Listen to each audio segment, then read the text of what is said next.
As president of the CSA, I am very concerned that the officers who are traveling officers who use the vehicles for the purposes of doing the work of the state, absolutely no consideration was given to them. And that is what we are very, very much upset about. According to President of the Civil Service Association, Cyprian Montrop, the request for duty-free vehicles has been on the table from 2019. The CSA has advocated for concessions for public servants who use their personal vehicles to carry out state work. However, the request was rejected. Now, the current administration is being hammered for the granting of duty-free concessions to qualifying public servants. This action, according to Montrop, is a slap in the face of hard-working public servants and an attempt at sowing division among workers. More than 90% of those individuals do not use their vehicles to do state work. However, like I said, we welcome that they receive it. It is just unfair that the government would give persons who are not using their vehicles to do state work concessions, and another category of workers who are in fact the same public officer who use their vehicle for doing government work and no consideration is granted to them. We view that as being very discriminatory and unconscionable. Montrop views the duty-free concession as a farce, given the push by government to have public servants accept a blended salary of part cash, part bonds.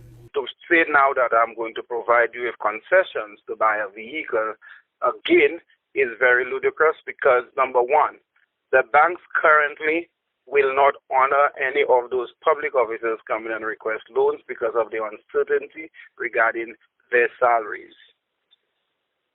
And even some of those employees, for example, the process says for 2 years. The nurses are their nurses are being asked to go to OKEU on secondment for 2 years. They don't even know if they will be retained after 2 years. Which institution would grant you a loan when there is uncertainty regarding that? So in effect, if it was a concession that had no term limit in terms of expiration, accepting conditionalities, then it would have made sense. But in its press release, the CSA called on the Prime Minister to do the right thing. The missive reads, quote, "As Prime Minister, you proclaimed the importance of the public service workers during your statement on Public Service Day, observed on June 23, 2020.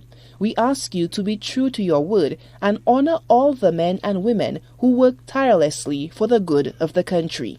End quote.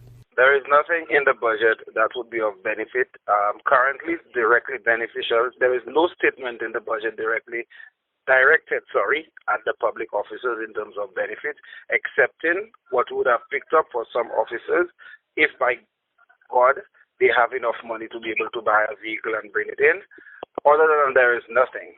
Actually, public officers have even given up 1% of their salary increase to the state. So the state hasn't given us nothing. Montrop admits the thought is good, but in its current form will not benefit public officers who use their personal vehicles to conduct the work of state.